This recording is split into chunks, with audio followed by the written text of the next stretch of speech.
Hi friends! Thanks for tuning in.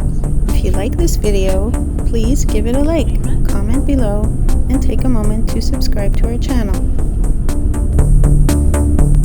Saint-Godefroi is a quiet and beautiful town, located on the southern coast of the Gaspé Peninsula in Quebec.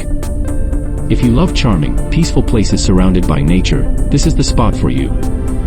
Saint-Godefroi is known for its stunning coastal views, where the St. Lawrence River meets the Gulf of St. Lawrence. The town's name, Godefroi, reflects its French heritage, and it has a warm, welcoming vibe that you can feel as soon as you arrive.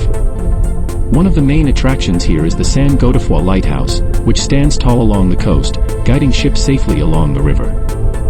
This historic lighthouse is a perfect spot to take in breathtaking views of the surrounding landscape. Whether you're looking to relax by the coast, enjoy the outdoors, or learn about the local history, Saint-Godefroi is a wonderful destination to explore on the Gaspé Peninsula.